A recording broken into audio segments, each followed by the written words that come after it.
Hello दोस्तों, distance solution में आपका स्वागत है। आज हम लोग स्टार्ट करेंगे अलजेब्रा का प्रैक्टिस सेट 5.2 का क्वेश्चन नंबर 8। क्वेश्चन नंबर 8 इसलिए स्टार्ट करेंगे क्योंकि ऑलरेडी मैंने क्वेश्चन नंबर 1 to 4 और 5 to 7 कंप्लीट कर दिया और उसका लिंक भी डिस्क्रिप्शन में दे दिया। अगर आप लोगों ने वो वीडियो नहीं देखा है तो आप लोग जाके देख सकते हैं, और 5.1 का भी लिंक मैंने डिस्क्रिप्शन में दिया है। तो पहले देखो इसमें क्या बोल रहा है। In triangle A B C the measure of angle A is equal to the sum of the measure of angle B and angle C. Also, the ratio of measure of angle B and C angle C is 4:5. Then find the measure of angle of a triangle। यानी एक triangle है, उसके angle A B सी का value हमें निकालना है। लेकिन अगर हम लोग एंगल बी और सी का वैल्यू निकाल देंगे तो एंगल ए का वैल्यू आ जाएगा। क्यों? क्योंकि जो एंगल ए का वैल्यू क्या है, देखो क्या बोले कि the measure of angle A is equal to the sum of, यानी जो एंगल ए है angle B plus angle C के सम के बराबर है। तो यानी एंगल बी और सी निकल जाएगा, तो इनका सम कर देंगे तो हमें एंगल ए बी मिल जाएगा। तो पहले हमें एंगल बी और एंगल सी का वैल्यू निकालना होगा। तो इसे लिख देंगे सॉल्यूशन में, let the measure of angle A B x and measure of angle B sorry, यहाँ ए नहीं है रहेगा, हाँ कहाँ के, इधर एंगल बी रहेगा, एंगल बी और इधर एंगल सी रहेगा। क्योंकि ए का वैल्यू तो हमें इन दोनों का सम करने पे मिल जाएगा, तो पहले हमें एंगल बी और एंगल सी का वैल्यू निकालना होगा। तो बी वाई डिग्री, ये एक्स डिग्री। हाँ, तो चलो पहला कंडीशन क्या बोल रहा है। In triangle A B C the measure of angle A is equal to the sum of angle B and angle C. यानी पहला जो कंडीशन बोल रहा है तो यहाँ पे लिख देंगे अकॉर्डिंग टू फर्स्ट कंडीशन। पहला कंडीशन देखो क्या बोल रहा है, जो एंगल ए है angle B plus angle C के सम के बराबर है। तो यानी कि measure of angle A equal to measure of angle B plus measure of angle, इधर एम आ जाएगा, मेजर ऑफ एंगल सी के बराबर है। तो हम लोगों ने एंगल ए को क्या कंसीडर किया और एंगल बी और एंगल सी को क्या कंसीडर किया। देखो यहाँ पे एंगल मेजर ऑफ एंगल ए ऐसे रहने वाला है। मेजर ऑफ एंगल बी को मैंने क्या कंसीडर किया, एक्स, तो यहाँ पे एक्स आ जाएगा। और मेजर ऑफ एंगल सी को क्या कंसीडर किया, एंगल वाई, तो ये वाई आ जाएगा। तो हमको पता है जो ट्राइंगल के तीनों एंगल होते हैं 180 के बराबर होते हैं। यहाँ पे लिखेंगे we know that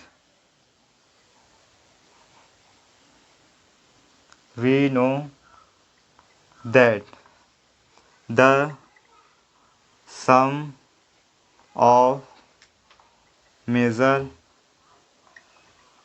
of all angle of a triangle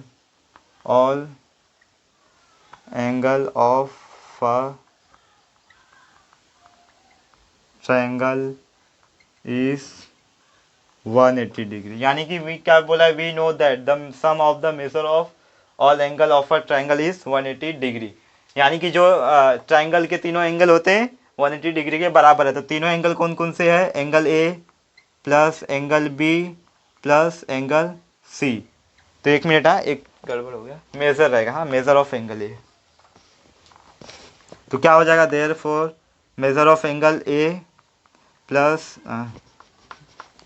major of angle B plus measure of angle C क्या होते हैं, 180 डिग्री के बराबर होते हैं। ये तो आप लोग को भी पता है। तो देखो एंगल ए का वैल्यू तो हमारे पास है एक्स प्लस वाई, और एंगल बी का भी है एक्स है, और एंगल सी का क्या है, वाई है। तो ये तीनों वैल्यू रख देते हैं। देयरफॉर एंगल ए का वैल्यू टोटल क्या है, x degree plus y degree है, और एंगल बी का वैल्यू क्या है हमारे पास, एक्स है, और एंगल सी का वैल्यू क्या है हमारे पास, वाई है। तो ये तीनों कितने हो गए, 180 के बराबर हो गए। तो देखो एक्स क्या है, तो ये क्या हो जाएगा, 2x हो जाएगा, और y भी 2 टाइम है तो ये भी 2y हो जाएगा। तो कितना हो जाएगा, ये 180 डिग्री हो जाएगा। देखो अब ये तीनों की तीनों 2 से डिवाइड हो रहा है, तो 2 से डिवाइड कर देंगे। डिवाइडिंग दिख रहा है, विजिबल है।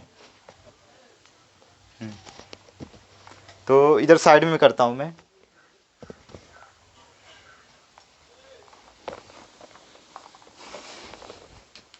इधर साइड में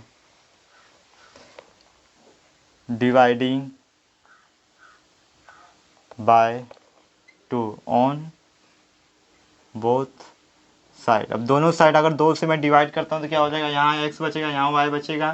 तो पहले इतना लिख लो, therefore x degree plus y degree equal to कितना, 2 से डिवाइड करेंगे तो इधर 9 आ जाएगा, यानी 90 आ जाएगा। 2 9 सा 18, यानी ये इतना आ गया। हाँ, तो इक्वेशन 1 तो मिल गया हमें, तो इसे इक्वेशन 1 ले लो।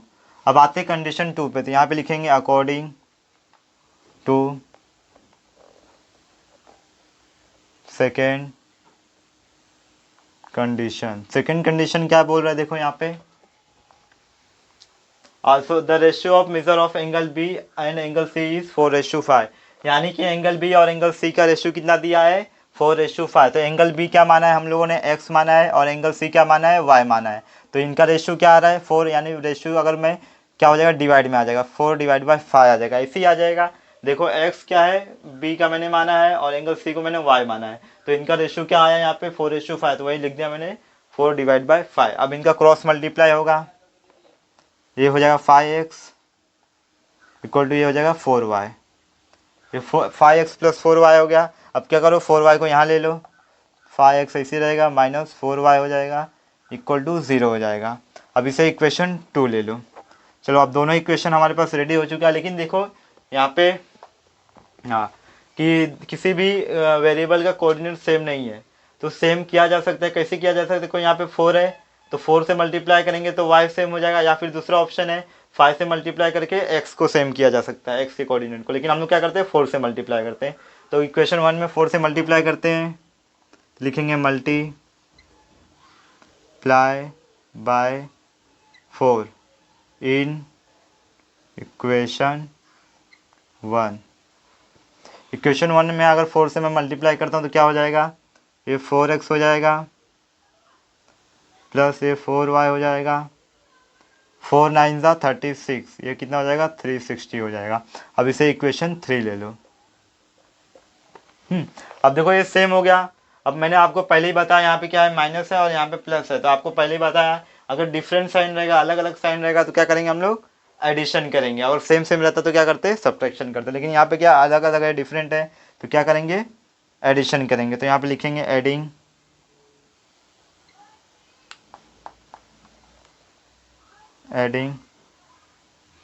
इक्वेशन 2 एंड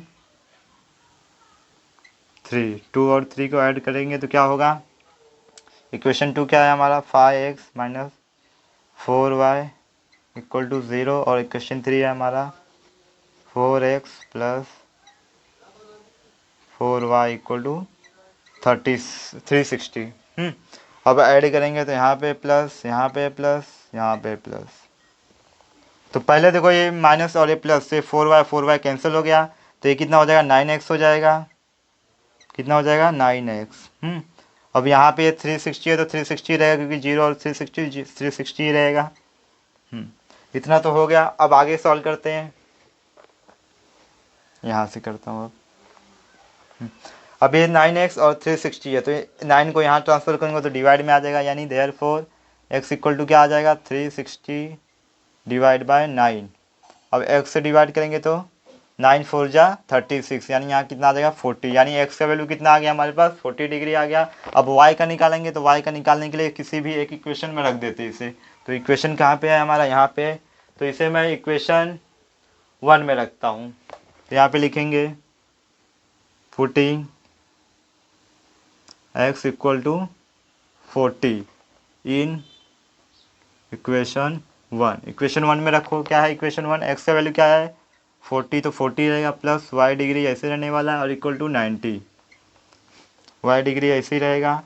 अब 40 यहाँ आ जाएगा तो माइनस में हो जाएगा, तो क्या आ जाएगा, y का वैल्यू हमारे पास 50 डिग्री आ जाएगा। क्या आ जाएगा, 50 डिग्री। तो देखो अब x और y दोनों का ही वैल्यू आ चुका है। अब एंगल ए का वैल्यू निकालते हैं। एंगल ए का वैल्यू कैसे निकलेगा, sum of angle B and sum of angle C. तो निकालेंगे, therefore angle A is equal to क्या होगा, angle B, measure of angle A रहेगा। हाँ, therefore measure of angle A निकालेंगे तो क्या कंसीडर किए थे हम लोग, एक्स प्लस वाई। तो x degree plus y degree, x का वैल्यू क्या आया हमारे पास 40 आया है, प्लस ये कितना आया है 50 आया है, तो कितना हो जाएगा दोनों मिला के 90 डिग्री। यानी एंगल ए का वैल्यू क्या आ गया हमारे पास 90 डिग्री आ गया। क्या आ गया 90 डिग्री आ गया। अब तीनों के वैल्यू हमारे पास आ चुके हैं तो हम लोग को आंसर में लिख सकें the therefore the measure of angle of a triangle, यहाँ पे लिख देंगे the measure of angle A comma angle B and angle C is, angle ए कितना आया है 90 डिग्री और एंगल बी आया है हमारा कितना 40 डिग्री एंड एंगल सी कितना आया है हमारा 50 डिग्री। बस इसके आगे लिख लेना रिस्पेक्टिवली।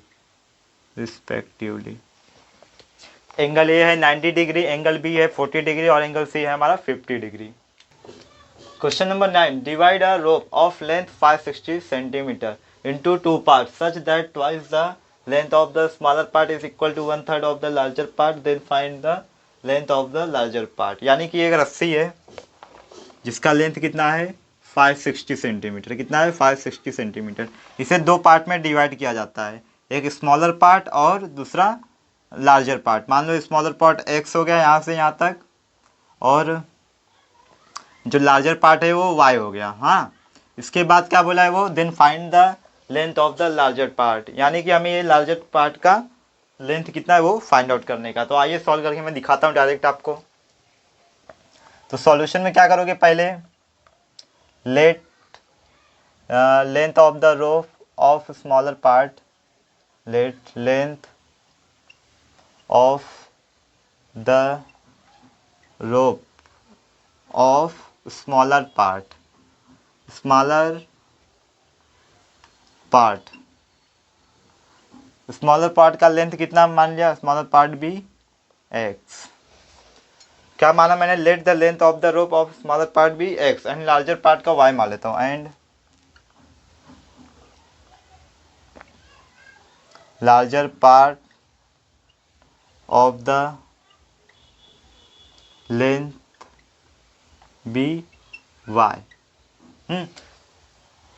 x मान लिया स्मॉलर पार्ट और लार्जर पार्ट y मान लिया। तो पहला कंडीशन क्या है बोला है वो देखते हैं हम लोग। तो अकॉर्डिंग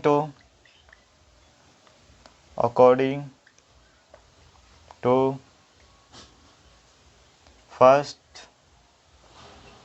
कंडीशन, पहला कंडीशन देखो क्या बोल रहा है, divide a rope of length 560 centimetre, यानी कि एक 560 सेंटीमीटर का जिसे दो पार्ट में डिवाइड किया गया है, लेकिन टोटल कितना है स्मॉल पार्ट और लार्जर पार्ट को मिला के कितना है टोटल 560 सेंटीमीटर। तो पहला कंडीशन यही होगा हमारा, ये होगा हमारा x होगा smaller part plus larger part y है और इन दोनों को मिला के कितना है टोटल 560 सेंटीमीटर। ये होगा हमारा पहला ही कंडीशन जो एकदम ईजी है। अब आते हैं सेकेंड कंडीशन पे, according to second condition. Second condition देखो क्या बोल रहा है, टू पार्ट्स में तो डिवाइड किया ही गया है, twice the length of the smaller part, यानी जो छोटा वाला स्मॉलर पार्ट है उसका क्या है दुगना। तो क्या बोला twice of the smaller part, तो ट्वाइस ऑफ स्मॉलर पार्ट, तो स्मॉलर पार्ट क्या है हमारा x है, तो यानी ट्वाइस बोला तो ये हो जाएगा 2x is equal to 1/3 of larger part. यानी जो ये ट्वाइस ऑफ स्मॉलर पार्ट है किसके इक्वल है 1/3 ऑफ लार्जर पार्ट, तो 1/3 हो गया ये, और लार्जर पार्ट क्या माना है मैंने y, तो यानी ये हो गया 2x equal to 1/3 of larger part. तो बताता हूँ एक बार वापस क्या बोला, देखो twice the length of smaller part, यानी जो स्मॉलर पार्ट है उसका ट्वाइस, तो ट्वाइस पार्ट क्या है हमारा x, सॉरी स्मॉलर पार्ट क्या है मेरा x है, तो x यानी दुगना बोला है तो ये हो गया 2x हो गया। फिर उसके बाद किसके इक्वल है, ये जो ट्वाइस ऑफ स्मॉलर पार्ट है किसके इक्वल है, equal to 1/3 of larger part, यानी 1/3 ऑफ लार्जर पार्ट क्या है y, यही है। अब क्या होगा, ये 3 यहाँ आ जाएगा तो कितना हो जाएगा यहाँ पे 6x हो जाएगा, यहाँ क्या बचेगा y बचेगा, अब y को यहाँ ले लो तो हो जाएगा 6x - y इक्वल टू 0। ये हो गया हमारा सेकेंड कंडीशन।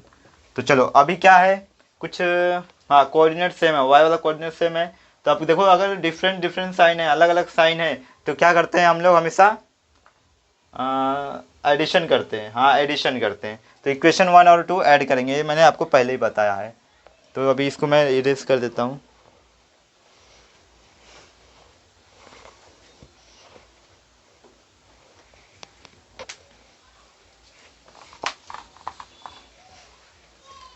चलो यहाँ करते हैं। तो adding equation 1 and 2, adding equation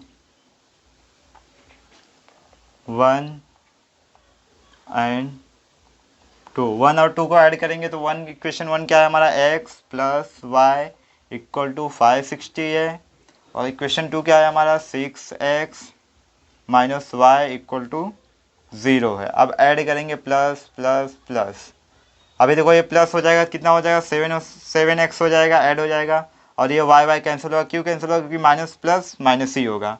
और इसको ऐड करेंगे तो 0 में ऐड करेंगे तो इतना जो है वही रहेगा 560। अब x क्या हो जाएगा, डिवाइड में जाएगा इधर 560 के, सॉरी 7 जाएगा डिवाइड में, तो x का वैल्यू क्या आ जाएगा हमारा, 7 8 जा 56, यानी ये आ जाएगा 80 सेंटीमीटर। यानी स्मॉलर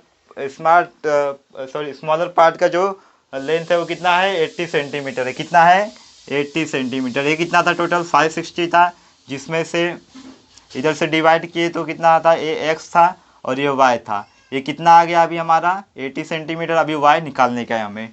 हाँ तो y निकालने के लिए क्या करेंगे, इसे इक्वेशन 1 या 2 में पुट करेंगे। तो मैं क्या करता हूँ, किस में पुट करूँ, अभी 1 में पुट कर देता हूँ। तो इधर लिखेंगे therefore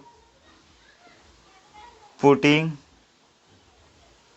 x equal to 80 in equation 1। Equation 1 में पुट करो x का वैल्यू।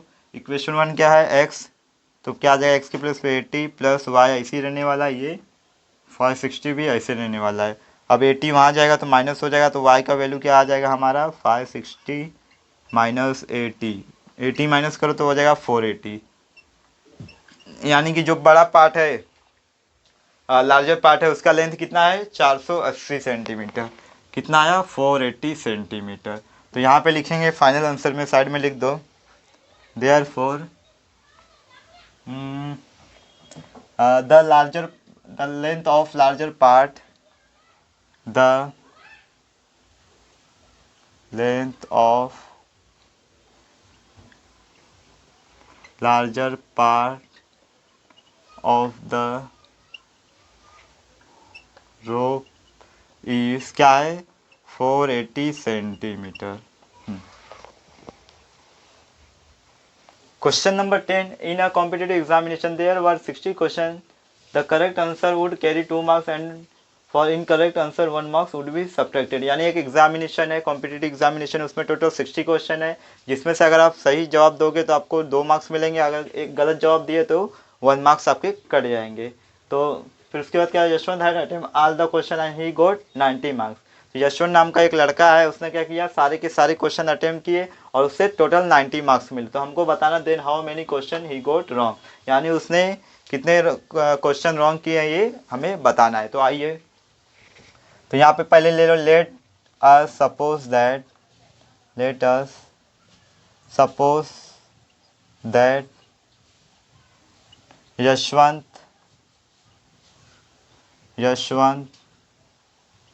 गोट एक्स राइट क्वेश्चन, यानी यशवंत ने क्या किए, एक्स राइट क्वेश्चन अटेम्प्ट किए and y wrong answer, wrong question. यानी कि मैंने मान लिया उसने टोटल एक्स राइट क्वेश्चन किए और टोटल वाई रॉन्ग क्वेश्चन किए, ये मान लिया। तो पहला कंडीशन क्या बोला, एग्जामिनेशन देयर वर 60 क्वेश्चन। तो यानी कि रॉन्ग हो या राइट हो, सर टोटल कितने क्वेश्चन है, 60 क्वेश्चन है। तो क्या होंगे, राइट क्वेश्चन कौन सा है, एक्स, और रॉन्ग कौन सा है, वाई। तो इन सबको मिला के टोटल है हमारे 60 क्वेश्चन। तो यहाँ पे लिख देंगे 60 और इसे इक्वेशन 1 ले लेंगे। अब आते हैं सेकेंड कंडीशन पे। एक मिनट, हाँ इधर ये चीज़ नहीं लिखा मैंने, अकॉर्डिंग टू फर्स्ट कंडीशन, यहाँ पे लिख लो अकॉर्डिंग टू फर्स्ट कंडीशन। पहला कंडीशन क्या है, टोटल कितने क्वेश्चन है हमारे, 60 क्वेश्चन है, यानी x प्लस वाई मिला के, चाहे वो राइट हो या रॉन्ग हो, टोटल मिला के कितने हैं 60 क्वेश्चन। तो इसे इक्वेशन 1 ले लेंगे। अब आते हैं सेकेंड कंडीशन पे, अकॉर्डिंग टू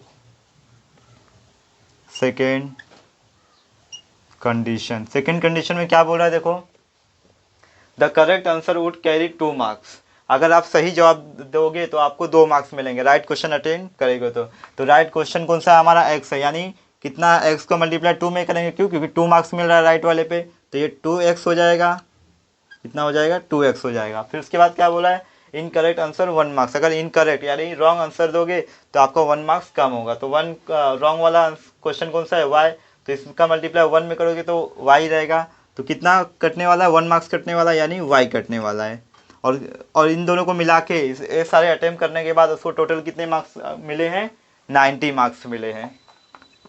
एक बार और समझाता हूँ, देखो सही जवाब देने पे 2 मार्क्स आपको मिल रहे थे, 2x हो गया, और गलत जवाब देने पे आपको 1 मार्क्स माइनस हो रहे थे, तो वही मैंने माइनस वाई कर दिया, क्योंकि y में मल्टीप्लाई 1 करोगे तो y ही रहेगा। और टोटल सही और गलत जवाब देने के बाद, आंसर क्वेश्चन अटेम्प्ट करने के बाद उसको टोटल 90 मार्क्स मिले हैं। तो इसे इक्वेशन 2 ले लो।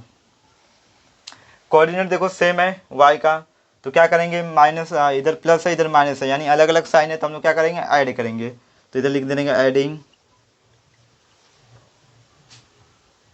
इक्वेशन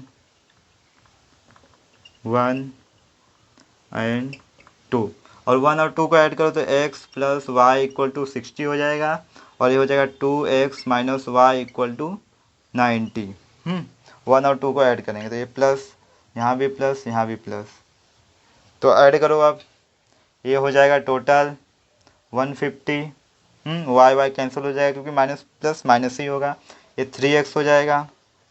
अब इस साइड आ जाते हैं हम लोग, मार्कर चेंज करना पड़ेगा।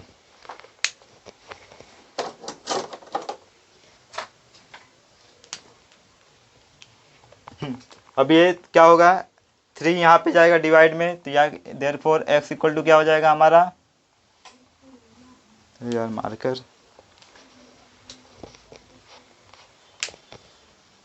क्या हो गया, मार्कर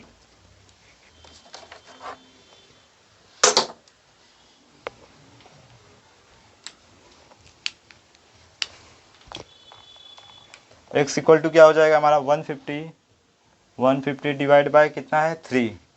अब 3 से कट करो तो x का वैल्यू क्या आ जाएगा हमारे पास, 3 5 जा 15, तो यानी ये आ जाएगा 50 आ जाएगा।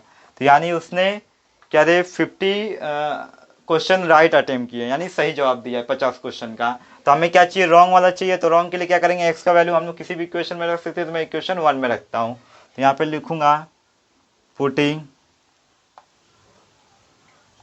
x equal to 50 in equation 1। अब इक्वेशन 1 क्या है हमारा, x है, तो पहले x की प्लेस पे क्या आ जाएगा, 50 आ जाएगा, प्लस वाई इक्वल टू 60। अभी अब 50 वहाँ जाएगा तो माइनस में हो जाएगा, यानी 60 माइनस 50, तो y का आंसर क्या आ जाएगा हमारा 10 आ जाएगा, यानी 10 क्वेश्चन उसने रॉन्ग अटेम्प्ट किए हैं। तो आपका फाइनल आंसर क्या होगा, therefore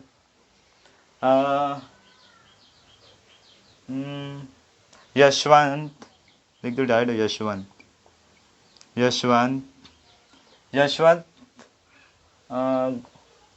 attempt 10 wrong question, Yashwant attempt